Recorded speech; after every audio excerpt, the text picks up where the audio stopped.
Hello, my name is deBowat, and I'm a music producer, music teacher, and music prophet. If music prophet is intriguing and your curiosity would like to take a gander into the cosmos, or if you have any questions about theory or composition, please reach out to me at debowatreveur@gmail.com. At this time, I would like to ask you to please do not forget to like and subscribe to the channel, as it helps us to reach a larger population of people. Many thanks in advance. Today's lesson will sample the work of Franz Joseph Haydn's String Quartet in G major, Opus 76, number 1. Born in Rohrau, a small village in Austria, in 1732, Haydn's father, Matthias Haydn, was a master wheelwright who loved music and often played the harp while his wife sang melodies. Haydn's mother, Anna Maria Koller, had been a cook for Count Karl Anton Harasch before she married Matthias. Haydn was trained as a chorister at St. Stephen's Cathedral in Vienna, where he worked until 1759, when he was appointed to a small musical establishment of Count Morzin, who suffered from many financial setbacks that led to him dismissing the musician within just 1 year. In 1760, Haydn entered the service of the Esterházy princes, where much of Haydn's life now centered in this remote grand palace in Hungary and the several other estates owned by the family. Haydn was initially appointed the vice Kapellmeister position under Kapellmeister Gregor Werner. After Werner passed in 1776, Haydn assumed the full Kapellmeister position therefore. During his time with the Esterházy princes, Haydn took on a very legendary student by the name of Ludwig van Beethoven, who would later become the father of the Romantic era. While working at the Esterházy estate, Haydn married the former Maria Anna Elosia Apollonia Keller, and they had a very unhappy marriage, from which the laws of the time permitted them no escape. Maria was unable to bear children, leaving the couple childless. And more importantly, Haydn was in love with her sister Teresa. Haydn occasionally visited Vienna, where he met and became friends with Wolfgang Amadeus Mozart. Haydn and Mozart greatly admired each other's work and even performed in string quartets together. But Prince Nicholas refused to allow Haydn to travel or stay outside of Esterházy for too long, as he feared that he would find employment elsewhere. The Esterházy family owned all of Haydn's compositions up until 1779, where he was able to renegotiate his contract so that he was permitted to write for others and sell his works to publishers. The death of the prince in 1790 released Haydn and allowed him to travel to London. In 1795, Haydn returned to Vienna and resumed his work for the Esterházy family, now under the patronage of Nicholas II. During this time, he wrote a number of masses, along with the epic oratorios, The Creation, based on the book of Genesis, and The Seasons. Haydn spent the last years of his life in Vienna composing other vocal pieces, such as masses and oratorios. He passed away in the middle of the night on May 31st, 1809, at the age of 77. Mozart's Requiem was performed at his funeral. Now, to live to be 77 back in the day like that is saying something, okay? I'm just going to say that real quick. Now, at this time, let's take a listen to Franz Joseph Haydn's String Quartet in G major, Opus 76, number 1.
Bravo! Bravo! What I like about this piece is that when we think about this from a historical standpoint, if we imagine ourselves back in Haydn's time, this piece was performed in an estate that has an actual stage and multiple performance areas, outside areas and inside areas. So this would have been considered like the earliest version of a stream on your favorite lo-fi channel, but in person. Imagine waking up and eating breakfast. Instead of asking Siri to play some Michael Jackson or whomever you listen to, you tell Haydn, hey, strike up the quartet and give me 300 measures at BPM 108, and it better be delicious. It makes contemporary technology of today seem ultra cheap when these people could afford to keep a 30-piece orchestra on site to play anything they wanted, whenever and however.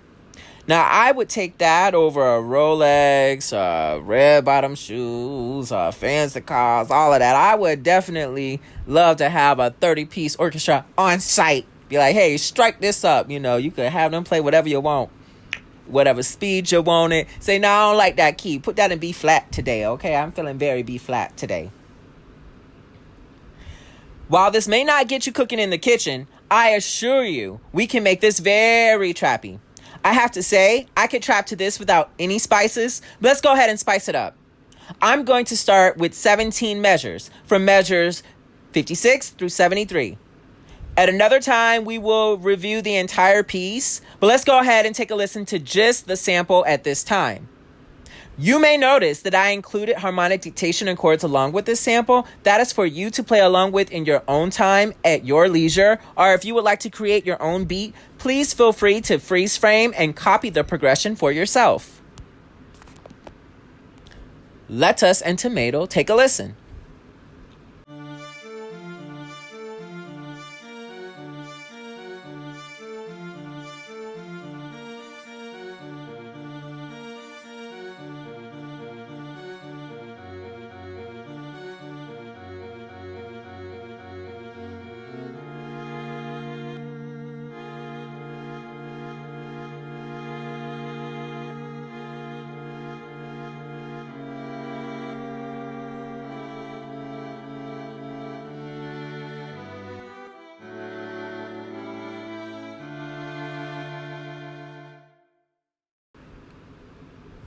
Now we're going to cut to the creation process, and with this example, throughout, I'm going to discuss how I theorize the principles of creation. But first, a little review. If we go back and examine the chord progression of Franz Joseph Haydn String Quartet in G major, Opus 76, number 1, it is as follows. Okay, so the key is in D minor, which is the minor 5 of G major. I know you've been hearing me say G major, but this actual selection, these 17 measures, are in D minor. So, and that's the reason why I chose it, because it's so unique and it's out of the normal color and texture of the piece. Before I give you the chordal progression, I want you to know that I have condensed this. So while the abstract is 17 measures, we're going to just do an abbreviated form of that, because we don't need to do all of the repeated 6, because there's a lot of measures that are just the same chord over and over again. So I just condensed it and eliminated a lot of the repetition. So we start in D minor, and the first chord is a minor 1. Then we move to a major 6/6, then back to a minor 1, then a major 6/6, then a major 6-6, then a major 6, then a major 6-5, then a 7 diminished 7 to a major 5-7 of minor 4, a major 5-7 of 7 diminished, a major 5-4-2 of minor 4, ending with a minor 1. So for the chords, again, we are in D minor, and the first chord would be D minor. Then we go to B flat major with a G in the bass, back to a D minor, to a B flat major with a G in the bass, then another B flat major with a G in the bass, then just a B flat major chord, then a B flat major 7 with a D in the bass, then a C sharp diminished 7 chord, then a major D7, a major G7, a major D7 with an A in the bass, ending with a D minor chord. My composition is based on this exact chord progression. After listening to the original recording, I found that there was no need to change the progression. I thought it was interesting enough. I thought that it would make a scrumptious hip-hop beat, so I cannot wait to start. So let us and Tomato get to work creating the backing for our melody.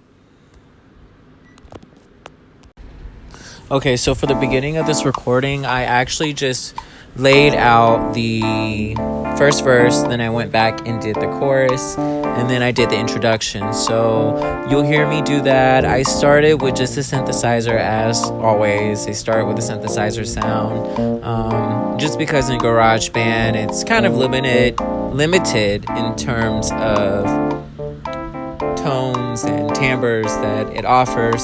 So, I go with what I have, and I really like the way that this sounds, and I was going for a more like psychedelic weekend sort of vibe with this piece, and I think it's really enjoyable, and this synthesizer really kind of encapsulates that feeling, that sensation. So you'll get to go ahead and just hear that right now, and I'm just going to walk you through the whole experience there. So just go ahead and take a listen.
So I did the first verse and the chorus, and then just copy paste the second verse and the chorus and so forth, and then I went back and I did the beginning, but I actually ended up changing the beginning later because I used a B flat chord and I really didn't like the sound of it, so I just changed that and ended up just sticking with the C sharp diminished chord and just going with that as opposed to making any changes.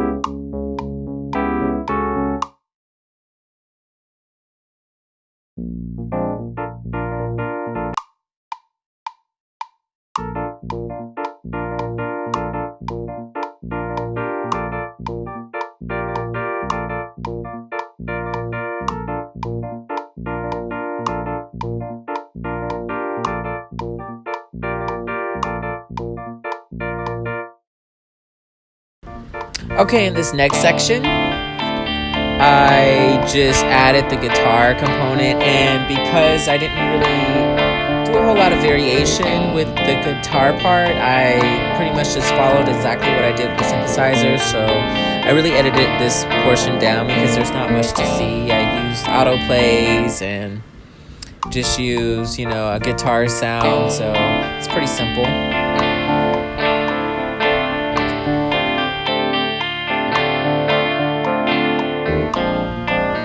If you have any questions about theory or composition, or if you have any suggestions or any comments about what you would do differently, go ahead and leave that down below. Or you can email me at debowatreveur@gmail.com.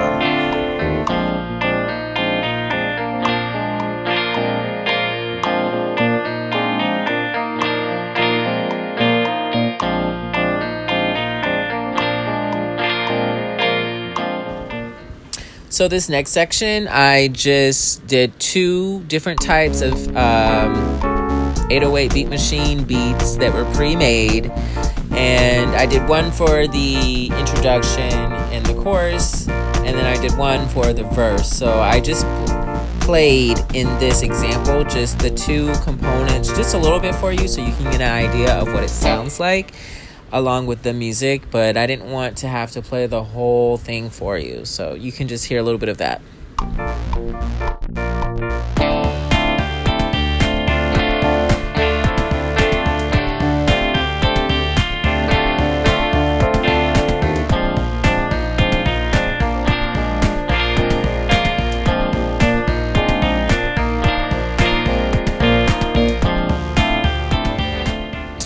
The next part is you'll see me just doing the copy paste just so you can get an idea of, an easier way to do this would just be to loop it, just loop both parts, and then just once you loop it, you can just fill it out for the whole thing, but I just copy paste it all the way through. I don't really see a big deal between doing it one way or the other. I think if the piece was longer, then I would probably loop and do it that way, but you have options of how you are able to manipulate your different files in GarageBand, so don't forget that. You don't have to do it exactly like how I do it.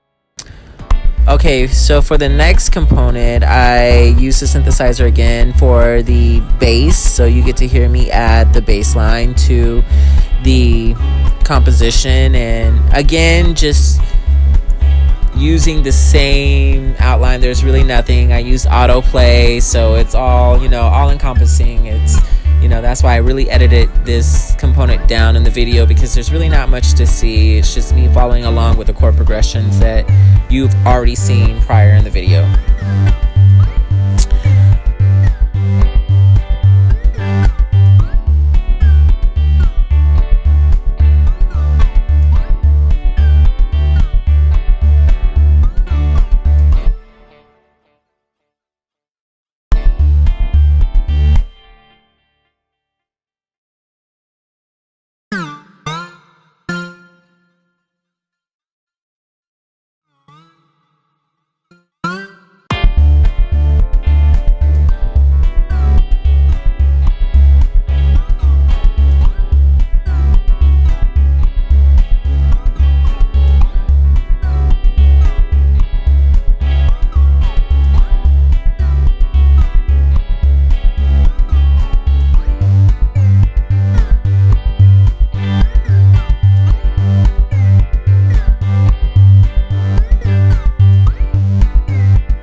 Okay, so I did do some editing with where different parts are placed, and I also did change some of the auto files with the guitar, so I wanted to incorporate that in there just a little bit for you, just so you can see me doing that.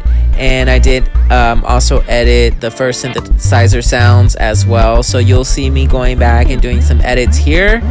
And you can go ahead and just take a view at that. It was just because I felt like the piece was just too similar. It was just becoming stagnant because of the similarities in the textures and timbres throughout the entire piece. So I felt like it had to have a little bit more contrast. So go ahead and take a listen. Tell me what you would do differently, or would you have kept it the same?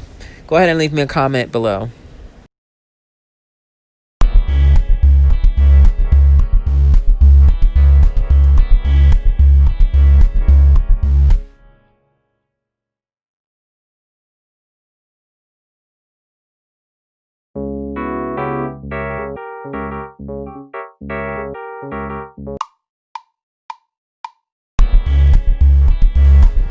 I did not I did not record the component where I changed the beginning, but I got rid of the B flat chord after the C sharp because I just felt like, I don't know, it was too childish. I don't know. I just didn't like how it sounded. So I ended up just going with the C sharp throughout the entire opener. And I think I added a G7 to it.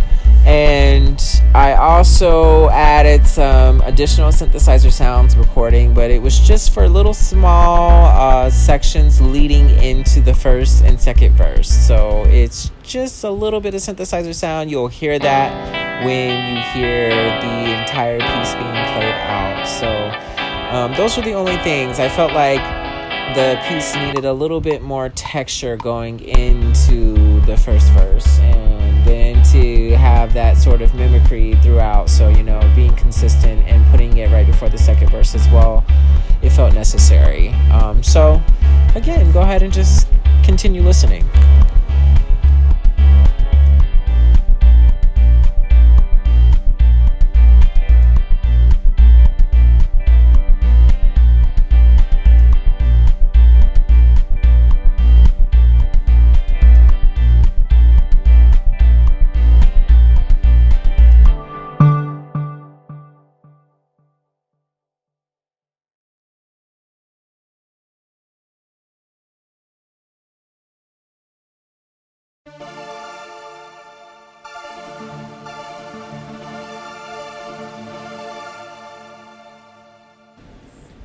Okay, so for the final selection, you just get to hear the whole composition played. And go ahead again, please, after you hear the whole file, let me know what you would do. How would you have changed this? Would you have kept all of the chords from the 17 measures that were used in the example? How would you have condensed it? You know, give me, some thoughts down below. What did you think about the piece as a whole? Does it resonate with the intent of Haydn's original piece? Again, comment below. Don't forget to like and subscribe too.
Okay, well, that's all I got.